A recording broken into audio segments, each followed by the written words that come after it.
husband's vibes have been off, so I secretly read his journal, and he wrote how he hates me and is planning on sending me to an early grave so he can be with his secret lover. I, 33F, have been with my husband, 37M, for 4 years, and he has kept a semi-regular journal throughout our relationship. He does not keep it hidden, and up until now, I have always respected his privacy.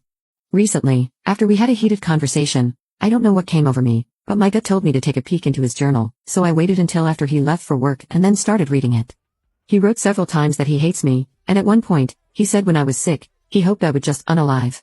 When I read those words, I packed up some of my things and our baby and went to a friend's place where I'm staying now. I took pictures of all the pages, and I told him I just need some space to cool off after our conversation, and I will be home soon. So far I've booked an appointment with my therapist and contacted a lawyer. I don't know what I could have done to make him feel this way. We had a rough patch recently that lasted about 2 weeks. For context, the rough patch was about his feelings for another woman.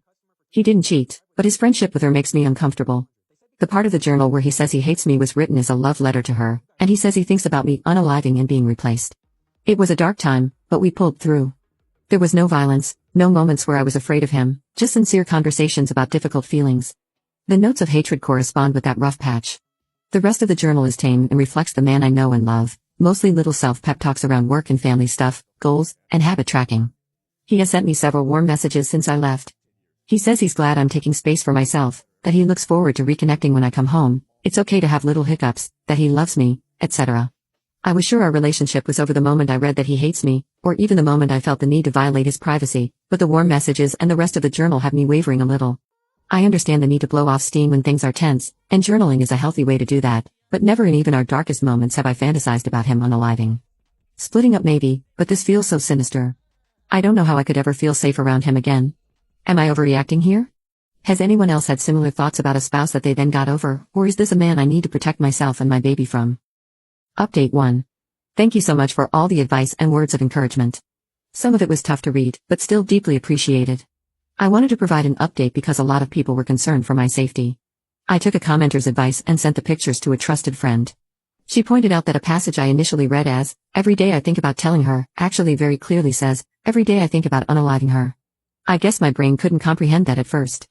I received a ton of helpful perspective and support, but that comment in particular might have saved my life. After I digested that, I called a crisis line, and they were quite helpful in talking me through the shock. They also put me in touch with a center that's helping me get more affordable legal help. In the meantime, I'm staying far away from my husband under the guise of still needing more space. I told him I'm enjoying getting out of town and I'd like to stay an extra night or two. I have therapy tomorrow and an appointment with a social worker to make a safety plan. I feel like I have a good crew of family, friends, and professionals supporting me. I have absolutely zero regrets now about reading his journal. My gut told me something was off, but I couldn't have imagined a worst-case scenario as bad as this. I'm so glad the inner alarm bells were louder than my conscience this time. Nothing about this marriage is worth risking my life to salvage. Update 2. Just want to say a huge thank you to this community for helping me through a challenging time last week. Your comments and messages have been such a comfort, and I'm so touched by the kindness of internet strangers. At the suggestion of the social worker, I reported his journal to the local police, and that was unsurprisingly a horrible experience. The officer I spoke to chided me for reading his journal, spoke about his reasonable expectation of privacy, and basically threatened to tell my husband I had reported him. I had to firmly advocate for myself and stress that I was afraid for my life. It was an awful conversation, but now there is at least a record which includes photos of the journal. Now comment update to tag you on part 2.